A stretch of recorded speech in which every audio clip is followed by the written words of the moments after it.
2 de noviembre. La noche es larga, pero esperada. Es la noche más iluminada, repleta de aquel reflejo que emana de las velas. Los campos santos se llenan de flores.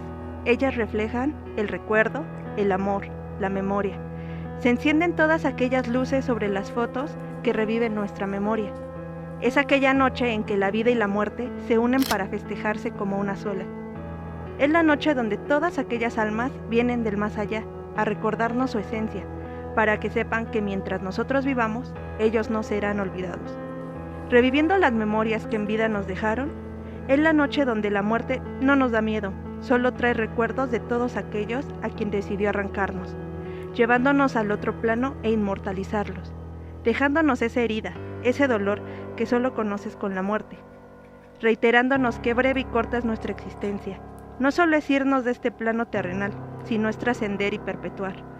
Hoy tenemos ofrendas, hoy tenemos fiesta, porque hoy vienen todos aquellos a quien queremos volver a reencontrar. Hoy te celebro, porque me demostraste que la muerte nos enseña acerca del amor y el corazón, que aunque no estén físicamente, para nosotros ellos viven eternamente. Hoy es 2 de noviembre, Día de Muertos. Hoy nos toca recibir a nuestros muertos. Tenebrosos y místicos saludos. Te invitamos al lugar exclusivo donde el terror, ocultismo, magia, teorías conspirativas e inclusive tus pesadillas serán el combustible de nuestra llamarada. Crucemos ese portal místico para que juntos conozcamos historias increíbles de hechos que al parecer hasta el día de hoy no tienen una respuesta. Permitan que nosotras, Cel y Joe, les abramos las puertas de Misteria. ¡Yeah! ¡Selmita! Sobrevivimos a esto. ¡Qué pex! Yo no quiero hacer speech nunca más en mi vida. Renuncio a esto. ¡Qué nervio! No me salió, qué vergüenza. Basta ya, qué nervio, de verdad. Perdóname, Selma, por cajetearla. Usurpadora. Usurpar tu Somos lugar. unas usurpadoras. Alguien ocupa mi lugar. Ay. Sean todos bienvenidos a un episodio más de Misteria. Como ven, es una época especial por varias cuestiones y estamos celebrándolo de esta manera. Abrimos el speech con Selma por primera vez. Ojalá se repita en futuras celebraciones. No prometo nada. La presentación Joe, corrió excelente, por mi parte. Excelente. Híjole. ¡Oh! ¡Qué nervio! No saben lo agobiadas que estábamos. No, como No se que ya cada imaginan. quien tiene sus roles bien establecidos y es muy complicado esto. Pero hoy vamos a hablar de un tema bien genial. Hoy Antes de eso, quisiera mandar saludillos a la gente que nos escucha, porque ya nos hemos dado cuenta de que nos están escuchando no solamente en México, nos Estados están escuchando Unidos. de otros países. Sí, algunos países como Estados Unidos, Chile, Colombia. Argentina, Colombia y Perú.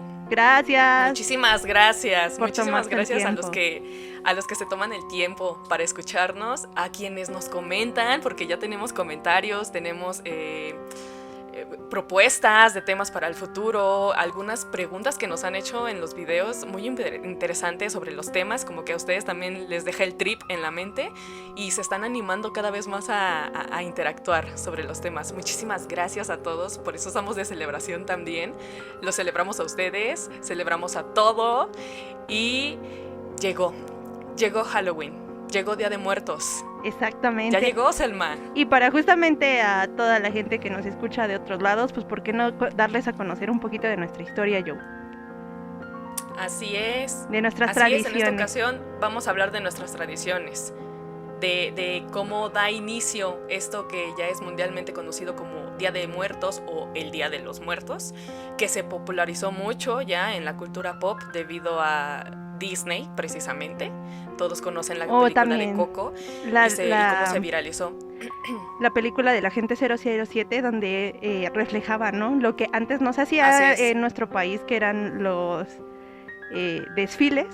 Creo que empezaron a partir de esa película. Esa película fue un parteaguas, fue un punto decisivo de un antes y un después en la historia de México, porque, si no lo saben, a partir del estreno de esa película se han llevado a cabo anualmente, a excepción por la pandemia, desfiles del Día de Muerto, del Día de los Muertos, en donde están ocupando muchos de los calaveritas gigantes Catrina. Que ocupaban en la película, las Catrinas, bueno sí, las cabezas, los esqueletos, y con el paso del tiempo se fueron añadiendo más artistas, cantantes, bailarines, músicos, y esta celebración, este desfile, cada año se va haciendo cada vez más grande, entonces estamos de celebración. Exactamente. Estamos de celebración. Y digo, el desfile, como dice Joe, es algo ahorita que se ha popularizado, pero no dejemos de lado que realmente esta tradición ya tiene una larga trascendencia, ¿no? Y que en varios estados de la República se festeja de diferente manera. Es una de las tradiciones más bonitas en nuestro país porque nosotros no le tenemos miedo a la muerte. Nosotros festejamos la muerte. ¿Por qué? Porque es una vida después de. Es una segunda Recordamos. Es una segunda oportunidad y sobre todo la oportunidad de recordar a quienes ya se han ido. Para los mexicanos, ni siquiera la muerte es capaz de separarnos ni determinar el amor que sentimos por nuestros familiares. Es en estos días, algunos de octubre, 1 y 2 de noviembre, en los que en nuestro imaginario, en nuestra cultura, todos nuestros ancestros, nuestras familias e incluso mascotas llegan del inframundo para visitarnos y nosotros los recibimos con ofrendas. Las características ofrendas que yo estoy segura que muchos y muchas ya conocen, ya ubican, identifican. Exactamente.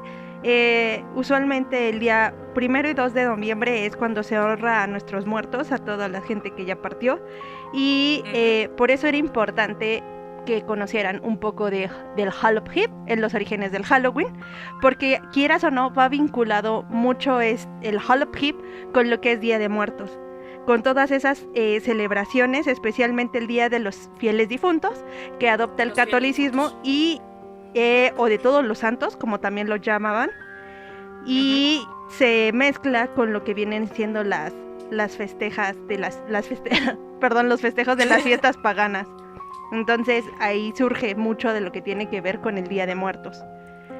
Y algo muy parecido ocurrió en México también, porque así como en otros países las culturas paganas hacían sus propias celebraciones para recordar a los difuntos o para estar en familia o celebrar el cambio de las estaciones y de las cosechas, también en México nuestros antepasados tenían su manera de festejar y de recordar a los suyos. Exacto. Y sus creencias, mitos y leyendas acerca de lo que ocurría una vez que un familiar, un hombre, un guerrero o una mujer perdían la vida. Fue a raíz de la llegada de las religiones judio-cristianas en donde se les da un giro a conveniencia de todas estas personas y se convierte en la fiesta de todos los difuntos, en el día de los santos, de los santos difuntos. Ellos nombran, pero siempre, al menos, respetando en este caso, en Halloween vimos que cambiaron las fechas, convenientemente las estuvieron moviendo, y aquí en México sí corresponden más o menos al tipo de celebración que los ancestros hacían, aunque ellos fijaron una fecha, 1 y 2 para celebrar, así como allá en Estados Unidos celebraban el 31 porque dijeron el 31 lo vamos a poner. Entonces coincide al menos que en la cultura de estadounidense y mexicana están pues a la par, ¿saben? Y sobre todo se traslapan porque aquí en México desde el 28 o 27, yo aquí tengo los datos, se celebran según quién haya muerto en qué condición. Exactamente. En las ofrendas y en este Día de Muertos. No sé si quieras hablar un poquito de eso, Selma, o me salto a esa información. Si quieres, sáltate para que yo me pase a directamente las culturas prehispánicas. ¿Te late? Bueno, entonces... Dale. Ok. Empezamos el 27 de octubre, en donde se celebran a las mascotas las mascotitas que se han ido, que se han adelantado, regresan del más allá, visitan los hogares y, claro, si es perro, gato, perico, lo que haya sido, en la ofrenda se les deja no solamente la fotografía, sino el tipo de alimento que se les corresponde, además de agua. El agua es un elemento muy importante de las ofrendas. El 28 se recibe a las personas que mueren en accidentes de formas repentinas, violentas, entonces son muchas veces ánimas que están solas, vagando, por decirlo así. Muchas veces se les coloca una veladora y también una flor blanca como luto. El 29 de octubre se dedica a quienes mueren ahogados. Son quienes regresan a visitar a las ofrendas. El 30 de octubre, igual las veladoras y las flores son en tributo a las almas olvidadas, que ya no tienen familia que las recuerden, que pongan fotografías en las ofrendas, o que ya murieron todos los familiares y no hay quien vele por ellos, o que simplemente fueron olvidadas. Ya no celebran nada. Esas almas en pena son quienes. Así que si van a poner su ofrenda, almas olvidadas. Nunca olviden una veladora para todas aquellas almas. Una veladora blanca y un vaso, exactamente. Para esas almas que pues tocó transitar ahí por cerca de tu casa y pues al menos te encontró un descanso y donde beber y comer algo. El 31 de octubre es para los más pequeñitos, son los niños que están en el limbo, es decir, en las creencias católicas, quienes no han sido bautizados o que nunca nacieron, abortos, tipo de esas cuestiones. El 1 de noviembre se dedica a las personas que fallecieron infantes, es decir, estos niños sí fueron bautizados y murieron en edades tempranas, preadolescentes, por decirlo así. Uh-huh. Y el 2 de noviembre es para todos los difuntos, el resto del mundo, el que se queda afuera de todas estas características, cuando ya son adolescentes o adultos, ancianos. Entonces ahí es donde entran nuestros abuelitos, bisabuelos, tatarabuelos y todo el árbol familiar. Uh-huh. Entonces ya sabemos que desde el 27 hasta el 2 de noviembre es cuando las ofrendas ya están en las casas, según quien ponga la ofrenda para qué persona, esperando por esos familiares, mascotas, niños, mujeres, que tienen que volver del inframundo, del cielo o de lo que sea la creencia de la familia a la ofrenda. Pero si nos vamos a culturas prehispánicas, que es el tema al que vamos a entrar en unos momentos, también tenían sus creencias de según quién, dependiendo la muerte, le tocaba ir a un lugar distinto. Sí, exactamente. Entonces, como lo ven, al final es un ritual muy largo. Usualmente se festeja 1 y 2 de noviembre, pero si nos metemos a la cultura general, pues nos podemos ver que va desde fechas anteriores, que tiene un simbolismo y un día especial para cada situación o aspecto, como ya se los platicó Joe. No voy a indagar en tantas culturas, únicamente vamos a hablar en 2 para dar como un conocimiento a gran amplitud, porque es un tema que yo creo que en un episodio no nos cabe acerca de hablar de Día de Muertos. Realmente representa mucho de nuestro país, pero también de dónde viene. Una de las principales culturas que consideraba eran los teotihuacanos, donde se celebraba Día de Muertos. Acostumbraban ellos a hacer ofrendas en honor a todos sus fallecidos. Casi todo el tiempo practicaban con intensos rituales. Como saben, usualmente nuestras culturas celebraban a través como de cantos y bailes. Su propósito de ellos era que el difunto llegase bien a uno de los 4 paraísos según la forma de su muerte, ya sea con comida, copal, vasijas, cuchillos, jade, semillas.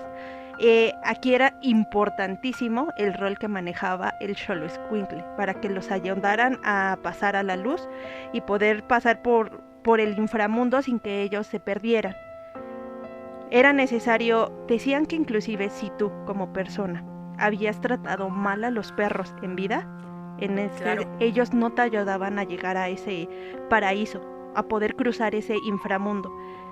Entonces, al momento en que ellos fallecían, eran enterrados con un Xoloitzcuintle para que este Xoloitzcuintle los guiara en su camino y pudieran llegar al paraíso. Entiéndase que sacrificaban un perro para que acompañara al difunto. Generalmente era un perro que ya estaba al cuidado de la persona y que lo había acompañado gran parte de su vida. Fíjate. Porque generalmente por la creencia de que un Xoloitzcuintle te tiene que guiar el alma por el inframundo, desde chiquito tienes un Xoloitzcuintle que está contigo y tú lo crías y va contigo. Entonces generalmente la población ya tenía estos perritos de compañía. De hecho hay muchos mitos e historias en la actualidad que no necesariamente ahora sea un Xoloitzcuintle, sino que inclusive nuestras mascotas, si muchos de nosotros tenemos perros, cuando tú falleces, ellos son los que te guían en tu camino para llegar a la luz.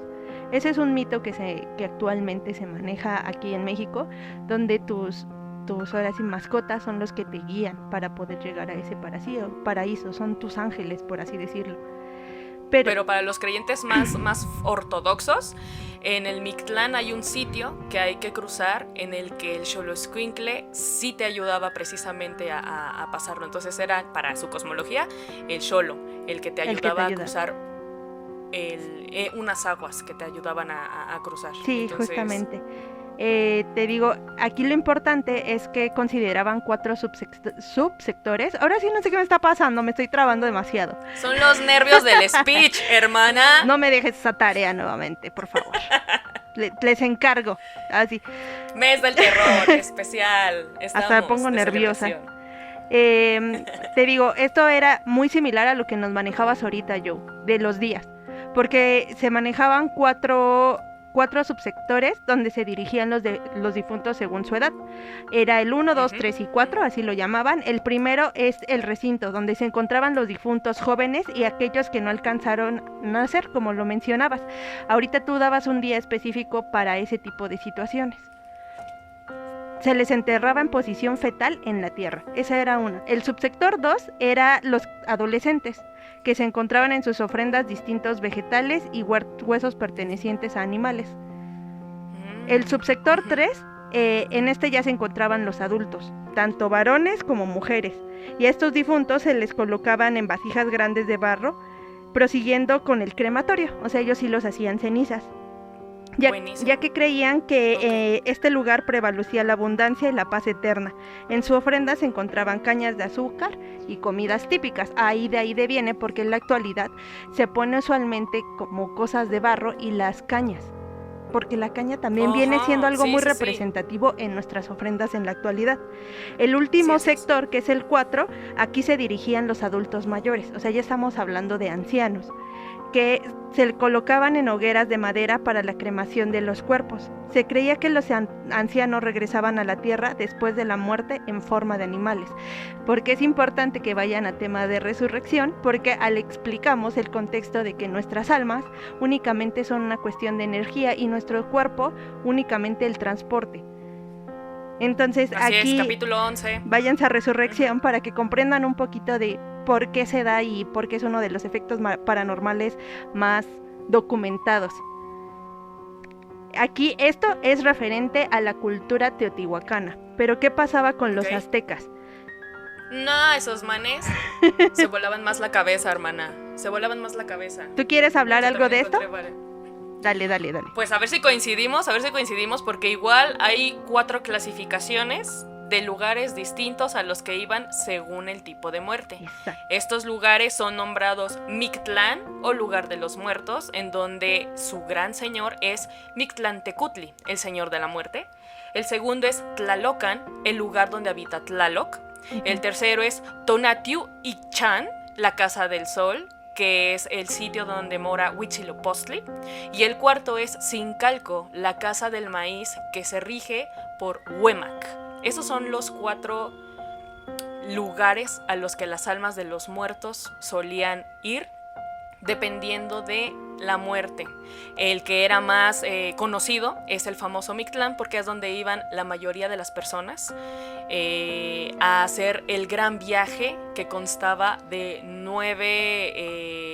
8 pruebas o 8 sitios para llegar ahora sí al Mictlán y descansar el alma. No sé si quieras hablar de eso o lo platico un poquito. Sí, fíjate, ves? Bueno, de hecho actualmente se consideraba que el Mictlán, ha sido muy representado como un puente que trasciendes al inframundo. Así lo manejaban. Es el camino más difícil y tortuoso. Para llegar a él, las almas debían transitar por distintos caminos o lugares durante 4 años. Ese es el tiempo que aproximadamente duraba el tiempo en el Mictlán. Luego de ese tiempo, las almas llegaban al Chicunomictlán, lugar donde descansaban o desaparecían las almas de los muertos. Para recorrer ese camino, el difunto era enterrado con el perro llamado el Xoloitzcuintle, justo lo que decía esta Joana. Era el sacrificio para que ellos sean guiados en su camino, el cual le iba a ayudar a cruzar ese río y llegar ante el Mixtlatechutli, Perdón si no pronuncio. Mictlantecutli. Ya, Joana nos ayuda. Mictlantecutli. A quien se debía entregar como ofrenda atados de teas y cañas de perfume, algodón, hilos colorados y mantas. Quienes iban al Mictlán recibían como ofrenda 4 flechas y 4 teas atadas con un hilo de algodón. Me gusta mucho esa idea del Mictlán y de Mictlantecutli porque es el equivalente a, en el inframundo, por ejemplo, de la cultura griega, Hades y Perséfone, son los dioses del inframundo. Hades está casado con su sobrina Perséfone y dominan el inframundo. Aquí en el Mictlán, que es el inframundo de los aztecas, es Mictlantecutli, y creo que es Mictlantehualli, quien es la esposa de Mictlantecutli, o sea, la señora del inframundo.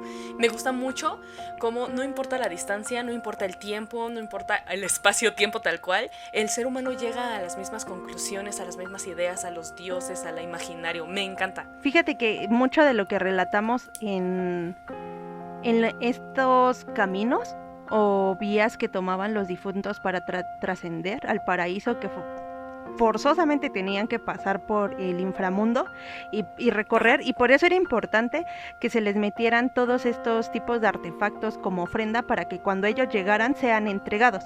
Eso es algo que me relaciona mucho y me resuena mucho con el libro de Dante, el de... Y siento que va muy vinculado a los pisos, pues justamente marcaba. Sí. Si ustedes se ponen... La Divina Comedia. Exactamente, se ponen a comparar como la tradición tanto teotihuacana como azteca, van mucho vinculado a pasar por ciertos lugares para tú poder llegar a ese paraíso. El descanso eterno. Ajá. Aquí los niveles, les decimos, son 9 en total. El primero se le llamaba Apanoayán, en donde los fallecidos accedían por un río en donde se encontraba el perro compañía que llevaba y los ayudaba a pasar nadando.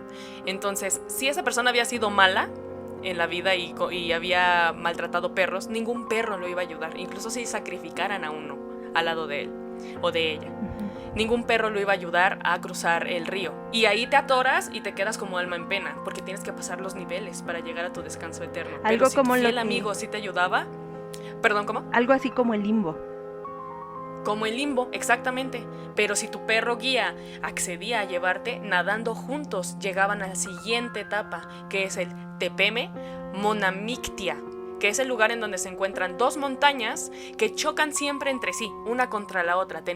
Ahí el perro se quedaba, Tú ya tenías que cruzar esas montañas que se movían y chocaban una contra otra, entonces tú tenías que sortear para evitar ser aplastado por esas montañas. Si lograbas no ser aplastado, pasabas al Iztepetl, que significa cerro de obsidiana, es decir, es un cerro que está erizado, puntiagudo, con muchos cuchillos, es decir, pisar eso era increíblemente doloroso. La obsidiana filosa es increíble, es como un cuchillo, es verdaderamente muy filosa, es una piedra de color oscuro, como negro, para quienes no conozcan la obsidiana. Como te decía Joana, creo que algo que nos ha dejado tanto esta cultura o que hemos venido viendo, no sé si decirlo como estudiando, porque al final terminamos conociendo de todos estos temas, es que para el descanso eterno también es muy tortuoso después de que morimos.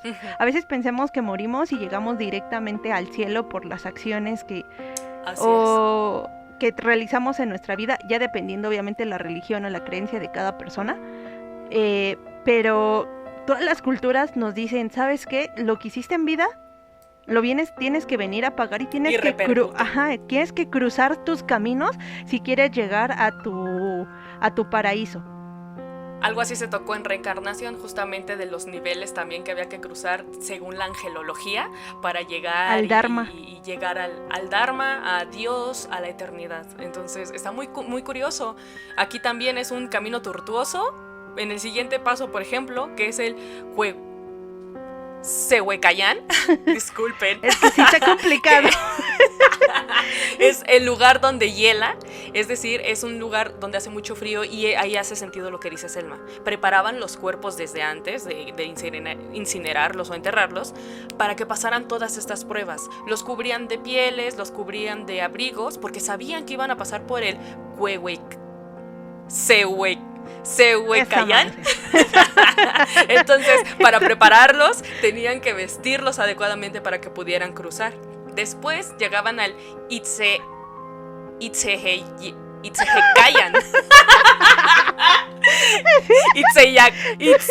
Itzecayan, algo así. Repasen antes de grabar. Ya no te vuelva, no me vuelva a burlar de mi inglés. Aquí nos vamos a hacer bilingües. En este sitio es el sitio donde sopla el viento de obsidiana.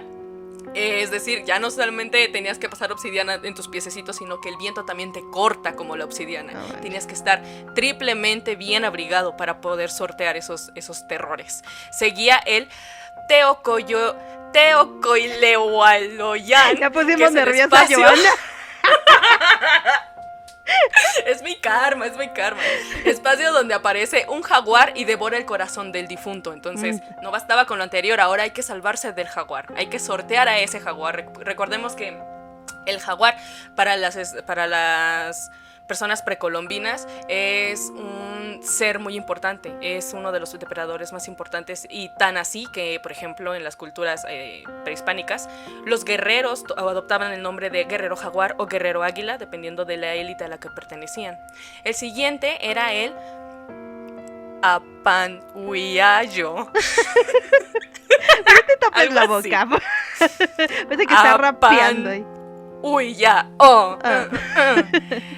Este era un lago de agua negra en donde se encontraba una lagartija llamada Xochitonatl, la cual intentaba detener el paso del difunto. Ahora, no bastaba con el jaguar, hay que lidiar con una lagartija gigante. Una vez que lograbas derrotar a la lagartija o salirte con la tuya sin matarla, llegabas al Chiconahuapan, que es un sitio, ya el previo para llegar al Mictlán. Es decir, llegas a la orilla de un río.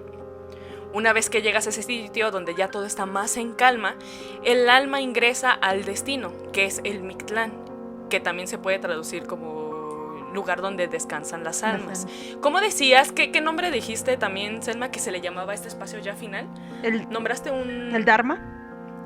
No. Ahorita en tu información, en vez de llamarlo Mictlán, lo llamaste de una manera súper... Me encantó cómo lo dijiste, pero no me lo aprendí. Le diste un nombre bien bonito. Al Chikunamictlán, que es el lugar donde descansan o desaparecen las almas de los muertos. O sea, ya te cuenta que es cuando tú ya llegas al Dharma. O sea, ya es tu punto como donde tú decides, bueno, no sé si puedo decirlo como decidir, porque si lo vimos en temas anteriores, ya llega un punto donde tú como ser decides si querías regresar o no querías regresar a este mundo. Justamente en estas culturas, como lo decían, las personas que eran de la tercera edad o abuelos, ya ellos reencarnaban directamente en animales. Buenísimo. Por eso aquí cuando hablan del Chikunamictlán, dicen que desaparecen o descansan. Entonces, o ya llegas a tu punto de paraíso o dharma, o directamente pasas a la reencarnación, por lo cual desaparece tu alma, porque tomas el vínculo de otro cuerpo. Si ustedes llegaron a ver la película de Coco, y ahí vamos a fricarle un poco porque yo soy la friki de Disney. No soy tan friki, pero ahí vamos. No sé si recuerdan una escena en la que llega Héctor a la casa de Chicharrón. Chicharrón es este señor que no tenía un fémur y Héctor le dice que si por favor le presta la guitarra porque la ocupa para Miguel, bla bla bla, ¿no? Al final de una canción que Chicharrón le pide a Héctor que cante para él, Héctor desaparece y le dice que... Héctor le explica a su nieto, que no sabe en ese momento que es su nieto, spoiler, sorry si no han visto la película, por favor ya véanla, ya se están tardando. Le dice que a eso se le llama la muerte final. Yo no sé dentro de esta cultura dónde vendría,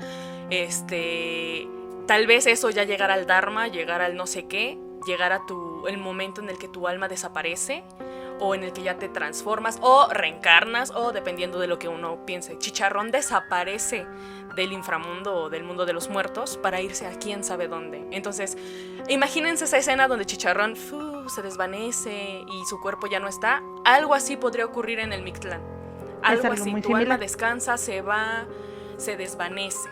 Justo como de lo que describe Selma. De por sí, como lo vemos, las culturas tanto prehispánicas como las culturas tradicionales, como todas las creo que en general, hasta en las religiones, tienes que pasar por ciertos procesos para llegar a ese punto declive total de descanso. Como tal, se hablan de niveles, como lo decíamos, tanto en la Divina Comedia, como en las culturas prehispánicas, como en la religión católica, como en el cristianismo.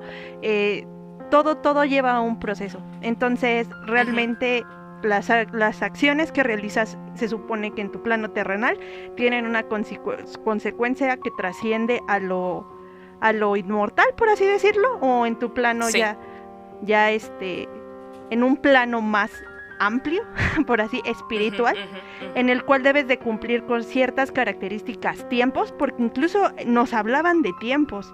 O sea, no estamos hablando de, bueno, morimos, inmediatamente nuestras almas descansan. Incluso se les denomina que llegaban, creo que 4 meses, en los que tú tenías tiempo para poder tener como ese lapso para tú recorrer tus vías y tus pisos, por así decirlo.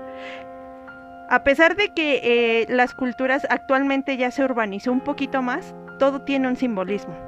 Tenemos en México lo que se le conoce como la ofrenda, y es súper representativa porque es la que se le deja a nuestros fieles difuntos para que cuando ellos vengan se alimenten de todas esas cosas de las cuales les gustaban o apetecían. Más sin en cambio, la ofrenda representa 7 niveles también, los cuales tienen un significado y tienen que conformarse con diferentes elementos. No sé, al respecto, pues sí tiene que...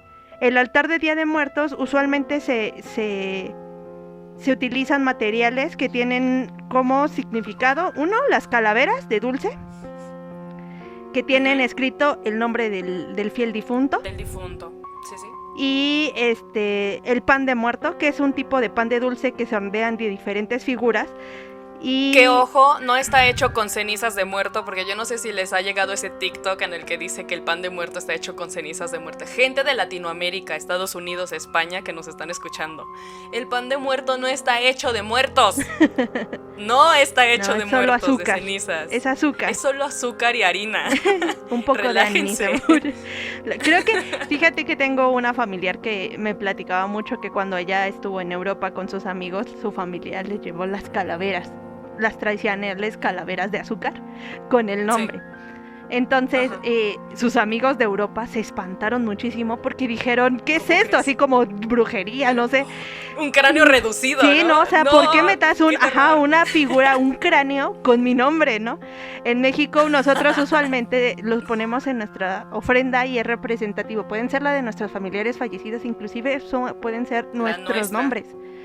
Sí, la nuestra. Entonces nosotros como tal no vemos a la muerte con miedo. Nosotros la vemos como únicamente un amigo de algo que va a suceder, porque eso es algo que tenemos definido todos, que nos va a ocurrir, en qué momento no sabemos, pero el cual nos va a llegar. Y entonces lo que nosotros hacemos es darle la bienvenida a todas esas personas que ya trascendieron, para que vengan por lo menos ese día a compartir con nosotros los alimentos y cosas que ellos disfrutaban. Por eso es importante, como lo decía en el speech, ellos no mueren mientras nosotros los sigamos recordando y se van a mantener vivos. Que ojo, eso no significa que en la muerte de un familiar, amigo o conocido no nos duela, no lloremos, no nos dé miedo la soledad, que no vamos a volver a verlo. Somos humanos, ¿no? O sea, los mexicanos sentimos el mismo miedo, terror y desesperanza que todo el mundo. Sin embargo, una vez que se pasa el duelo y que vienen los festejos de Día de Muertos, a la mayoría, no digo que a todos, nos gusta poner la ofrenda por todas estas cosas que dice Selma, recordarlos, saber que no se han ido, estar siempre con nosotros, siempre. Recuerden lo de Coco, a nadie muere si tú lo sigues recordando. Entonces es eso, es una vez que pasas el duelo, recordarlos con cariño, con amor, con verbena y darles todo lo que querían, todo lo que les gustaba en la ofrenda. Nada más para terminar lo de los 4 puntos aztecas, Mictlán era el primero, ahí es donde iban todas las almas en general.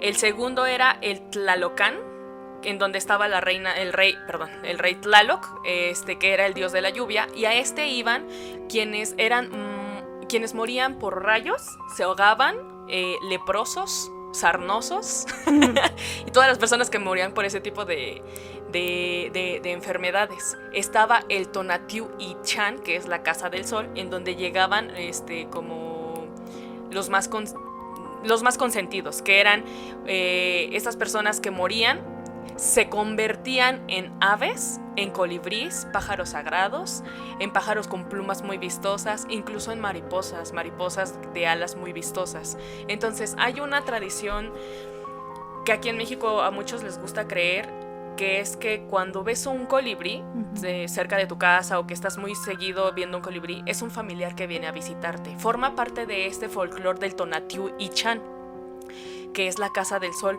quienes son afortunados de llegar a la Casa del Sol, porque el dios Tonatiuh está, sí, estos dioses son quienes se encargan de decir, tú eres un elegido, yo te quiero a ti, algo especial hiciste en la vida para que te eligieran, tú te conviertes en un ser divino, al menos aquí como en la tierra, y te le presentas a tus familiares en forma de colibríes. Entonces ellos decían, cada que ve un colibrí, en su mayoría colibríes, pero había mariposas, en fin, pájaros, es que ese familiar te estaba visitando y te sentías dichoso, se sentían dichosos porque habían sido elegidos para llegar a la Casa del Sol. Incluso dicen que cuando se te aparece el colibrí es como el manifiesto de decirte de esa persona que está bien, que está descansando. Exactamente. Es mucho de ¿Y ese por mensaje. qué? Ajá, exacto, ese mensaje de que están bien, estoy bien, mírame, no te preocupes. Es como un sentimiento muy bonito, de que te están avisando de que no te preocupes, ya no llores, sí, estoy aquí.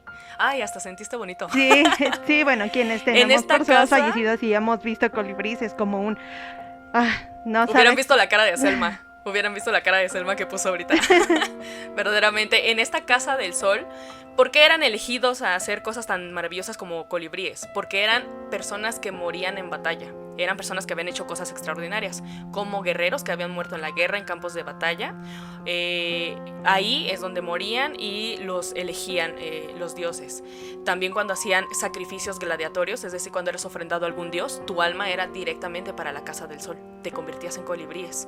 Cuando eras echado al fuego en sacrificio, cuando te atravesaban por flechas o espinas, e incluso muchas veces, y sí se cuenta, que las mujeres embarazadas que mueren en el parto son consideradas como guerreras. Así que ellas van directitas a la Casa del Sol y se presentan en formas maravillosas como colibríes, pájaros, incluso mariposas.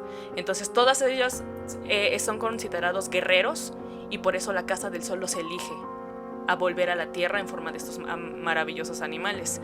La última casa es el último lugar es el Zincalco, en donde van los bienaventurados y los amados por los dioses, es decir, los niños que mueren en su tierna niñez. Son las criaturas más inofensivas y las más preciosas para los dioses. A un lado de los guerreros están las preciosas criaturas que son los niños, las criaturas que mueren en su infancia, ya sea en el parto, en edades tempranas o casi en la adolescencia. Entonces, esos son los 4 lugares. A todos los demás, a toda la bola de acarreados que no nos tocarán todos los demás, nos tocará enfrentarnos en el Mictlán y luchar por ese lugar al paraíso contra la lagartija y contra el jaguar. Y por favor, perrito, nada conmigo, ¿sabes? Suficiente con lo que vivimos en este infierno llamado tierra. Nos toca luchar porque yo tengo una teoría. Pocos son los elegidos por los dioses. Yo tengo una teoría de que aquí es como parte del cielo y el infierno, porque aquí vives como muchas cosas de tu karma, como que puedes experimentar tanto el amor como el dolor. Entonces, siento que muchas veces en nuestro plano terrenal estamos como pagando todos esos niveles o todas esas cuestiones en vida, hasta que mueres es como trasciendes. No lo sé, a veces yo lo he visto de esa manera. Sí, yo también he escuchado eso, que dicen que que no hay infierno, tu infierno es el infierno está en la tierra, ¿no? Aquí se te juzga, aquí gozas, aquí lloras y aquí todo. Sí, he escuchado. Yo quizá yo amo más como un tipo yin yang, porque tanto hay cosas buenas como cosas malas, y tienes la capacidad de decidir qué camino tomar, si el bueno o el malo, en la oscuridad o la luz. Entonces, para mí siento que muchas de tus acciones repercuten para cuando tú mueres puedas trascender. Y siento que mucho de eso se vive en tierra. Pero pues obviamente solamente son teorías que no tienen como comprobación. Ahora, las vamos a comprobar cuando nos toque.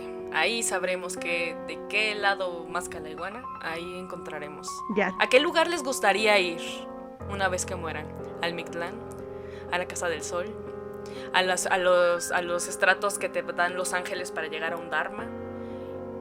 ¿qué imaginario es qué escenario ¿Cuál o es el tu inframundo escenario griego? ideal, Joe? ¿Cuál sería el escenario? El mío, ay, está bien difícil. Es que imagínate un viajezote en el Mictlán, ¿qué tal si me quedo atorada y para siempre ahí? No me arriesgo. No he sido mala con los animales, pero tampoco estoy tan segura de poder contra una lagartija gigante, ¿estás de acuerdo? O sea, ¿quién? ¿Quién pudiera? No lo sé. No ¿El lo tuyo sé. cuál sería? A mí me gustaría volver en forma de colibrí, tal vez. No sé. Tal vez. Fíjate, hablábamos en otros temas, yo siento que esto va muy vinculado, este tema va muy vinculado a la reencarnación, pero Sí. a mí si llegáramos a tener como ese nivel de trascendencia, sí me gustaría como llegar a la reunión con tus seres queridos. O sea, a ese, independientemente sí. del proceso que tuvieras, o sea, si realmente existe como ese reencuentro, porque creo que ya habíamos hablado el tema de que usualmente te Claro. relacionas con las mismas personas que tenías en Ujú. vidas pasadas y usualmente tú decides el regresar a esta tierra a efecto de terminar con Sí. las enseñanzas que te hacía falta aprender en tus vidas pasadas.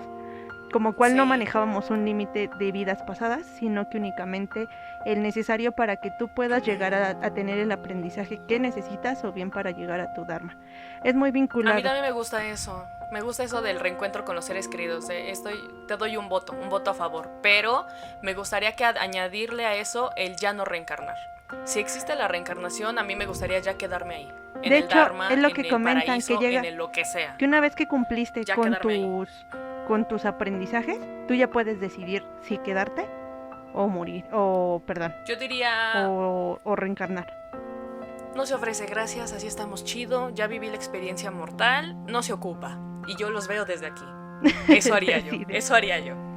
Yo los saludo desde aquí, hermanos. Ni modo, ya reencarnaste, quizá en Besitos. esta ocasión no te diste ese lujo, por algo estás aquí. No hermano. me di el lujo, tal vez porque sí, y ya veremos cómo nos va. Veremos cómo nos va. Bueno, pero al final, Veremos cómo nos va. el Día de Muertos es una celebración tradicional mexicana y se inspira en varios lugares de Latinoamérica y el mundo a fin de honrar a aquellas personas que se adelantan en el camino. Como parte de la festividad se coloca el altar. Este altar es un ritual donde los vivos nos volvemos a reunir con nuestros difuntos. Por tal motivo, cada uno de estos elementos de la ofrenda tiene un significado especial. El altar de Día de Muertos tiene como propósito que tanto los vivos como los muertos podamos compartir ese momento como de intimidad y unión, pues la ofrenda busca encontrar a la persona fallecida por medio de la memoria a través de su familia. Se conforma por 7 escalones o 7 niveles, pues cada uno representa los pasos del que las almas tienen que dar para poder descansar en paz. Entonces volvemos a lo mismo. Cada cultura, cada tradición, cada religión maneja sus procesos para que tú puedas poder descansar en paz. Hablamos de 7 niveles. El primero se coloca la imagen del santo del que es devoto. Hablando ya de religiones católicas. ¿Estamos hablando de arriba hacia abajo o de abajo hacia arriba? De abajo forma de hacia pirámide, arriba. ¿no? Ajá, es piramidal. Ok. El número 2 está dedicado a las ánimas del purgatorio y sirve para que el difunto tenga permiso para salir de ese lugar. O sea, para que pueda, digamos, venir del inframundo al plano terrenal. Es por ello que se recomienda colocar una imagen de las almas del purgatorio en este nivel. Si se dan, ¿Cuál es esa imagen? pues una foto caray, del yo nunca he difunto. visto una. Una foto del difunto. Estamos hablando que usualmente Día de Muertos es adoptado por la religión católica. Eso hay que tenerlo presente. Hay muchas religiones que no celebran o que ven muy mal este tipo de celebración. Para los que somos católicos es parte de nuestra tradición, cultura y religión. El tercer nivel es donde se coloca la sal. Este escalón es para purificar el espíritu y para que no se corrompa el cuerpo. Es como parte del proceso para que no se vea como perdida, ¿sabes? Cuando vienen del inframundo y cruzan este plano terrenal para que digamos que su alma se purifique. El cuarto En nivel... Japón también se cree que la sal es purificante. Y en cosas de brujería, porque esto es misteria, se utiliza como protección. ¿Han visto los famosos aros de protección hechos con sal? Que impiden que las almas o los espíritus entren. Por ejemplo, estás haciendo una ouija y te proteges con sal. Es el típico, la sal es poderosa. Exactamente, inclusive hay muchas leyendas donde afuera de las casas ponen la sal como un Sí. caminito de sal, efecto de que toda esa mala vibra o mala energía no trascienda, no pueda No entrar. entra. Es una forma de purificación. Me acuerdo inclusive que hay una película de La Llorona, que es de la saga del Conjuro, que inclusive ponen un como camino de sal y el ente no puede entrar. Pero porque No sí puede es pasar. considerado que es un elemento muy importante para la purificación. Protección. Muy bien. Protección, exactamente. Cuarto nivel va el pan de muerto. Que simboliza ¡Qué rico! la Eucaristía. Por cierto, a Joana le salen muy bien. Ay, yo los hago a mano. Gente, yo muero en el proceso, pero los hago a mano. Y le salen bien. El nivel 5 se coloca la comida y fruta favorita del difunto. Aquí es donde realmente la ofrenda se la dejas a tu ser querido. Mucha gente les pone bebida, comida, alcohol, cigarros. Es una parte para que cuando él venga consuma todo aquello que en vida disfrutaba y que quizá en ese plano ya no tiene. El sexto nivel, aquí va la foto del difunto al que se le dedica el altar. Y finalmente, el 7 se pone una cruz formada con semillas, frutas, cal y sirve para que el difunto expíe sus culpas, o sea, se libere de todo mal que va cargando, digamos, va liberando su karma. Cada elemento que se ve en el altar tiene un significado referente a la celebración. Por ello es importante que las coloques de manera o tiene una representación simbólica importante, como por ejemplo la flor de cempasúchil. Esta es prácticamente icónica para el Día de Muertos en México. Cuando tú vienes a México y es Día de Muertos, vas a ver la ciudad repleta de color naranja de flor de cempasúchil. Seguramente ahorita están viendo en el video lo que es una flor de cempasúchil. Para todos aquellos que no la conocen, tiene un olor muy característico y colores muy característicos del otoño, precisamente, y ya lo estarán viendo en este momento en pantalla. Sí, exactamente, es una de las más representativas en el altar de muertos y justamente su nombre proviene del náhuatl, que se llama Sempohualchotli, y lo que significa es 20 flores o varias flores. Te rifas con el náhuatl, yo me hago bolas, ¿eh? Ya vieron. Pero ¿qué tal si me dice el inglés? El inglés. Y si no, váyanse para los orígenes del Halloween. Y van a sí, saber de lo que estamos hablando. Cabe aclarar que, ¿sabes por qué me río ahorita? Porque cuando fueron los orígenes del Halloween, Joana me metió tremenda regañiza porque no pronuncié bien y dije, ok, a ver, chútate ahorita. Es tu momento de triunfar. El azteca, el náhuatl, ay, no, hermana, lo siento tanto. Mira, de la Appellation. Lo siento tanto, hermana. De la Appellation. No te manejaré el inglés, pero... Ay, buenísimo. Eso, familia, se llama karma. Joan conoce el karma. Bien feliz. Lo estoy viviendo, Qué bonitas amistades. Amistades chidas. Dirán chill. De chill. La tradición marca que se debe colocar un camino de estas flores y tienen la finalidad de guiar a los muertos desde afuera de la casa donde se coloca hasta el altar en su honor. O sea, es el camino directo para que ellos no se pierdan en el camino. Además, el cempasúchil es considerado por los mexicas como un símbolo de vida y muerte. Existe alrededor de 35 especies en México y 58 en Latinoamérica, en América Latina, pero la más representativa es la naranja, que usualmente usamos, porque también hay como color tipo rojiza. Como un fuchsia, es como un fuchsita bonito. Exactamente. Sí. Por ahí en el video. La más característica es color naranja. Se los iremos poniendo flores para que lo identifiquen. Sí. El arco y los alimentos que se colocan en la parte superior del altar de muertos y simboliza la puerta de entrada de los muertos al mundo de los vivos. Entonces, esa es la apertura que tiene que llevar el arco. Los platillos tradicionales y las bebidas alcohólicas, como les decía, las comidas y bebidas son consideradas como parte principal de los elementos de la ofrenda de Día de Muertos. ¿Por qué? Porque su objetivo es deleitar el ánima que nos visita con las cosas que más les gustaba disfrutar en vida. Y el licor es para que recuerden los grandes acontecimientos agradables durante su vida. Usualmente en México estamos vinculados a la bebida, como viene siendo el tequila, el mezcal y cosas simbólicas que pues la mayoría de las personas el pulque en vida lo disfrutaban. Entonces es parte representativo.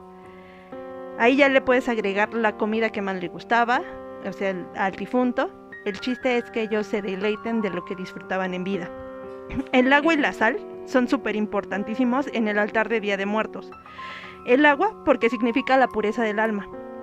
La sal sirve para que las ánimas purifiquen todo el cuerpo y no se corrompan en el viaje de los difuntos. Las velas o veladoras también son importantísimas porque se utilizaban desde hace tiempos antiguos. Antes se le llamaban como rajas de ocote. Ahora se utilizan lo que vienen siendo cirios o veladoras. Y el significado es la luz, la fe, la esperanza que guía a las ánimas en sus antiguos lugares.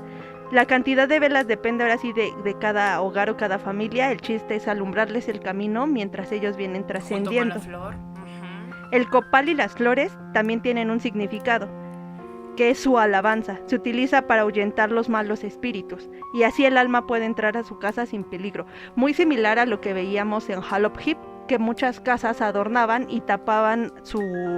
Ahora sí que de ahí vienen los adornos de día de Halloween para ahuyentar a todos los malos espíritus y no entraran a sus casas. El chiste era como que les generara miedo a esas malas almas para que no podrán entrar. En la época prehispánica nuestros antepasados servían el copal a sus dioses, hasta que con la llegada de los españoles introdujo también el incienso. Ok. Usualmente aquí el copal se utiliza en una especie de copa y esparce un aroma durante toda la casa o la habitación. Y las flores... A mí no me gusta ese aroma. A mí sí, fíjate que a mí sí. Sí, inclusive he ido al Zócalo. Me da dolor de cabeza. Al Zócalo y ya ves que ahí te hacen tipo limpias. Los bailadores de culturas prehispánicas, quien no ha venido a México, usualmente el Zócalo de la Ciudad de México, existen bailarines y ahí hacen como tipo rituales o limpias y justo utilizan el copal. A mí me encanta el olor del copal. A mí me da dolor de cabecita. Sí, ahora sí que... Pero ok. Y las flores significan la festividad, ya que los colores y aromas celebran la estancia de nuestros difuntos y los ayudan a irse con alegría, en especial a las ánimas de los niños difuntos. Y el pan de muerto, como hablaba Joe, él tiene un rol importante, aunque es simbólico en nuestro país, como dicen, no está hecho de ceniza de muerto ni nada, pero para la Iglesia Católica lo representa como el cuerpo de Cristo. Es uno de los elementos más preciados del altar. Asimismo, para los vivos, el Día de Muertos es la fecha más esperada para deleitarse con este pan. También se utilizan otros panes llamados como golletes, cañas y que simbolizan los cráneos de los enemigos vencidos, y las varas de caña donde se ensartaban los cuerpos de los enemigos o los empalaban. ¡Wow! Entonces, como verán, tienen cierto simbolismo cada uno de los elementos. Creo que estoy así como bomba de información. Sí.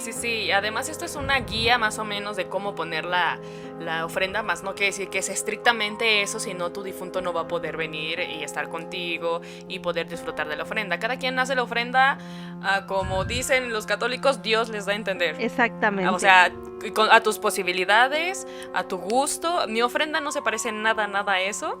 A ver si tomo unas fotos para que se las mostremos en el video.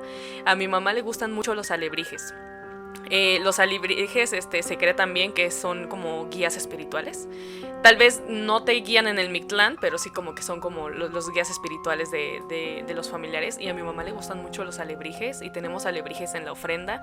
A mi mamá le gusta mucho el estilo mexicano, entonces no seguimos esta cosa como muy ortodoxa de 7 niveles y en este orden y así. Exacto. Porque incluso esas ofrendas tienen como un mantel blanco.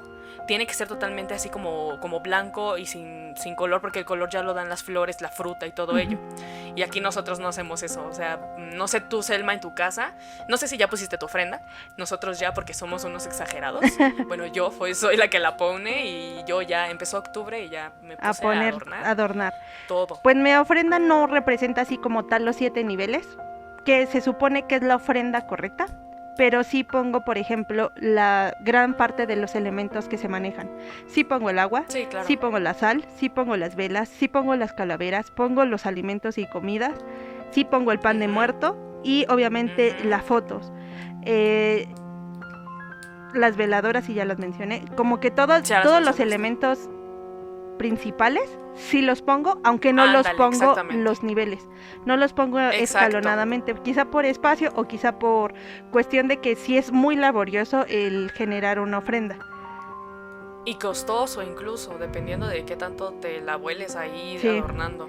De hecho, puede costar más. Y yo igual, excepto del copal, todo menos el copal. Sí, eso no lo agrego a a veces la lo ponemos, a veces no lo ponemos, dependiendo si podemos ir a conseguirlo o no, pues ya decidimos si ponemos el copal o no.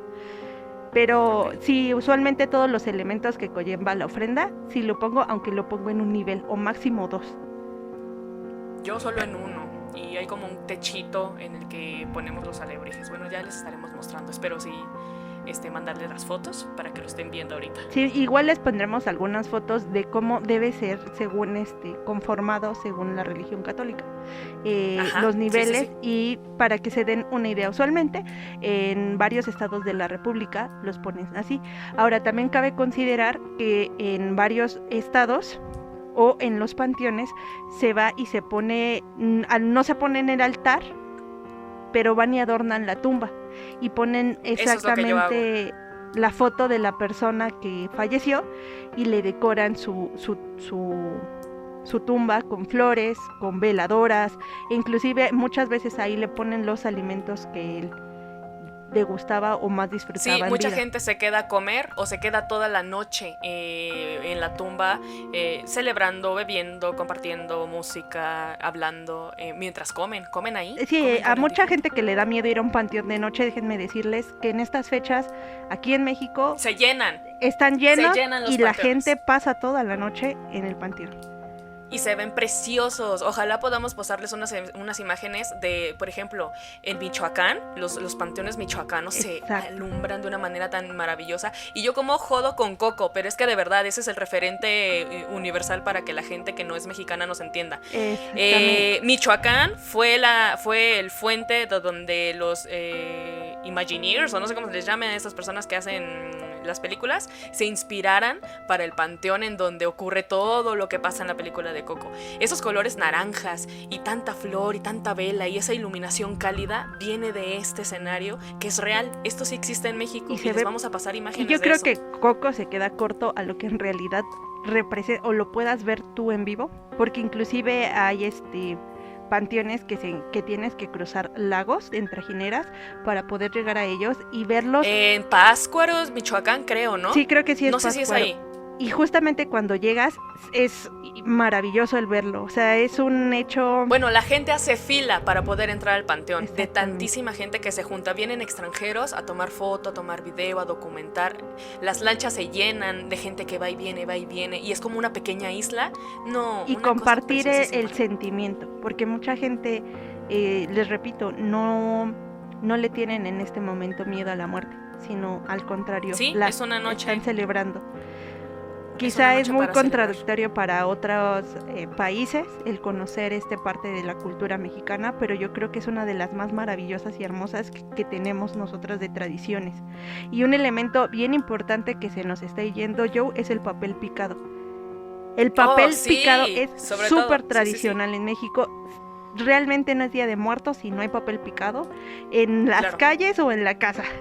Tú no me podrás mentir. Y el papel picado es una de las piezas que no debe faltar en los altares para recibir a las ánimas de tus seres queridos. Pero ¿sabes qué representa el papel picado o qué significa? Cuéntanos.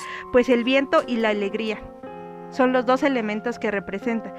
Es para festejar. Las imágenes de los santos sirven para que nos ayuden como medio de interacción, porque muchos de esos papeles picados o traen calaveras o traen santos, y es un medio de interrelación entre muertos y vivos, ya que en el altar son sinónimo de las buenas relaciones sociales. Wow. O sea, como tal, todo tiene un simbolismo. Por eso el papel picado, cuando lo ponen en la calle, usualmente representa el movimiento del viento. Del viento, sí, qué bonito y todo colorido. En estas fechas vas a encontrar rosa, morado, púrpura, verde, naranja, azul, todos esa combinación de colores es Día de Muertos, ya llegamos, estamos en la época. Mi ofrenda, les digo, es de esas coloridas que tiene rosa, amarillo, naranja y no sé qué. Lo único que es como muy neutral, por decirlo así, es le pongo como un mantel negro para que todo lo demás resalte. En los colores. La flor, la fruta, el papel picado y todo lo demás. Pues como ves, Joe, así aquí hablamos gran parte de lo que representa Día de Muertos, tanto desde la cultura prehispánicas, nuestra actualidad, la ofrenda, y pues es una forma de pues, nosotros reflejarles un poquito de lo que viene siendo nuestras tradiciones y de lo que es México. Así es. ¿Recuerdan que en el capítulo de los orígenes del Halloween, que es el capítulo en el que se debutó Misteria hace un año, porque cumplimos un año? ¡Yay! ¿Cuántos videos llevamos? ¿Como año, 14? Pero cumplimos un año. Eso no quita que cumplimos un año. Hace un año se estrenó Los orígenes del Halloween, en donde vemos en las culturas paganas el tipo de fantasmas o monstruos típicos de la celebración. Y no solamente ellos, chicos, chicas, chiques, nosotros también tenemos los nuestros, los prehispánicos. Y les voy a dar una pequeña muestra. Como en ese entonces les hablé de los monstruos del Halloween, les voy a hablar sobre los monstruos que se hacían presentes en las épocas prehispánicas. Antes de irnos, presten atención a esta información, porque esto es misterio. Y si no hay miedo, no es misterio. Si no es miedo, no hay miedo. ¿Qué? Si no hay miedo, no es misterio. No sé qué iba a decir ella, pero... lengua la traba. Perdón. Es regresamos a los orígenes del Halloween. Hoy me tocó decir la presentación. ¿Saben lo que fue para mí? Eso fue traumático. Yo también me trabé casi todo el inicio de este episodio, pero no importa. Ay, ok. Empezamos con el Xtabay, que es una bella mujer que se aparecía a los hombres debajo de las ceibas. Las ceibas son unos árboles enormes. Esta mujer solía peinar su larga cabellera mientras comenzaba a enamorar a los hombres que cruzaban por ahí. Una vez que los atrae y los tiene bajo su poder, los mata cruelmente, perdiéndolos. Ellos están perdidos de amor, pero no saben que van directito a su muerte. Estos antecedentes de estas leyendas vienen desde los antiguos mayas, o sea, esto ya viene desde épocas muy, muy antiguas. La Xtabay, por si hacen como una relación, no sé si recuerden a Lady Gwyn. Justo todo lo que yo te iba a decir, Halloween. La mujer seductora que atrae a los hombres. Usualmente, si se dan cuenta, o no sé si se han percatado a lo largo de estos episodios, es que usualmente las figuras paranormales o siniestras son iguales, pero con diferente nombre en cada como un país. Arquetipo. Exactamente, el arquetipo es el mismo, pero con diferente nombre dependiendo la localización geográfica. Tú dale, Joe. Me encanta. La siguiente es la mujer del Nahual, y para eso les tengo que contar esta anécdota. Nahual. Ahí les va. La mujer de un curandero empezó a celarlo mucho. Le molestaba que otras mujeres, agradecidas por haber sanado heridas o enfermedades, le regalaran al señor fruta, maíz, verdura o guajolotes en manera de ofrenda y agradecimiento. Creyendo que estas mujeres le iban a quitar a su esposo y su amor, se internó en lo más profundo de la selva, donde realizó una serie de conjuros y pidió ayuda a los espíritus. Estos espíritus acudieron a ella. Entonces la mujer comenzó a convulsionarse, y mientras se convulsionaba, más bien después de convulsionarse, se arrancó la piel hasta que su cuerpo quedó totalmente ensangrentado, y posteriormente se convirtió en jaguar. En esa ocasión, la ocasión en la que se convirtió en un jaguar, mató a una mujer que recientemente había sido curada por su esposo y a toda su familia, destrozando la vivienda y además matando a sus animales. Los hombres empezaron a cazar a ese jaguar, que era peligroso. Estaban matando a gente del pueblo. Mientras estos los buscaban, la mujer seguía matando a las otras mujeres quienes habían sido curadas por su marido. Su marido empezó a sospechar de su mujer, precisamente, así que la siguió hasta ver en una noche cómo realizaba su transformación. Se quitaba la piel y después se transformaba en jaguar. Esperó a que ella se transformara para vaciar por decir, se quitaba la piel y quedaba como un costal, ¿no? Uh-huh. Era como un forraje. Esa piel humana lo agarró y lo secó. Supongo que lo ha de haber secado con sal. Muchas veces secas la carne con sal. Entonces, la mujer, al terminar de cometer sus asesinatos de esa noche, regresó al lugar en donde deja la piel para ponérsela nuevamente y como si nada hubiera pasado. Sin embargo, no la encontró. Como no la encontró, regresó a su casa, así, sin piel, ensangrentada, en donde su esposo ya la estaba la estaba esperando para enfrentarla, pero no pudo matarla. Por esa razón se dice que la mujer, Después de este siniestro, la mujer huyó, definitivamente, porque no la pudo matar. La mujer huyó. Y desde entonces, desde épocas prehispánicas, se cuenta que esa mujer habita las tierras cercanas a las selvas, a los montes, en donde las poblaciones son pequeñas. Y se aparece a todo aquel que se cruce en su camino. Es tal vez un origen, una leyenda Esto es lo que te iba a el origen decir. de los nahuales. Ojo ahí, porque el nahual es uno de los fenómenos o siniestros paranormales más representativos en México. Es una de las figuras más representativas en México, la figura del nahual, como parte de nuestra tradición, y posiblemente aquí estamos viendo uno de sus inicios, de lo que viendo siendo el origen del nahual. Habrá, yo creo que un episodio que tengamos que dedicárselo a este tema de figuras representativas de entre nahual y demás entes que se ven en este tipo de en nuestra cultura como tal, o que son representativas de México, porque cada uno conlleva una historia. Por ejemplo, yo no conocía esta parte de la historia, conozco la figura del nahual como tal, que es aquella persona con la facilidad o la posibilidad de transformarse en un animal y después regresar a su forma corpórea normal de persona. Entonces, no cualquiera puede desarrollarse de esa manera. Usualmente aquí todo un ritual detrás de eso, de lograrlo. Exacto. Horrible. Entonces, pero ya les hablaremos de eso, porque está buenísimo, ese tema está buenísimo. Sobre los nahuales. Les voy a traer un último relato llamado Tunculuchu o el mensajero de la muerte. Espero, Selma, estar pronunciando bien. Maestra maya, olmeca, azteca, mesoamericana. Tiene mi visto bueno. Like. Ilumíname. Y like. Antes quiero aclarar que en esta historia se refieren a los nativos mesoamericanos como indios, lo cual es incorrecto. Recuerden que los indios son de India. Aquí simplemente eran nativos, eran personas, culturas endémicas de la región. Sin embargo, las personas cuando colonizaron, les llamaban indios como tal, porque era la manera en la que se referían a ellos. Se quedaron muchas de estas personas con ese estigma de llamarles indios, y no solamente en México, seguramente también partes de Latinoamérica y Estados Unidos, en donde se les llama indios equivocadamente. Los indios están en India, son indios. En esta parte del mundo, en el continente americano, tienen sus diferentes nombres, pero para practicidad, debido a que este es un relato de un fraile, se les va a llamar indios, porque así lo describe él. Fray Bernardo de Sahagún relata cómo los indios, al escuchar el canto del tecolote, se ponían muy nerviosos, porque aseguraban que este sonido presagiaba la muerte. Decían, cuando el tecolote canta, el indio muere.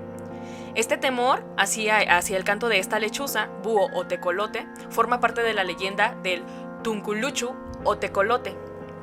Se considera el más sabio entre las aves por los demás animales, quienes acudían a pedirle consejo al tecolote o la solución a algún problema. Todo el prestigio de este ser se perdió cuando las aves lo invitaron a una fiesta y se emborrachó. Un hombre que pasaba por ahí empezó a burlarse del tecolote. Entonces muy dolido, decidió vengarse del hombre, así que extendió rencor hacia toda la humanidad. Buscó una cualidad en sí mismo que le ayudara en su venganza y eligió su olfato. Entonces, todas las noches iba al cementerio para aprender a reconocer el olor de la muerte. Se acercaba a las tumbas, olía, identificaba y resguardaba en la memoria.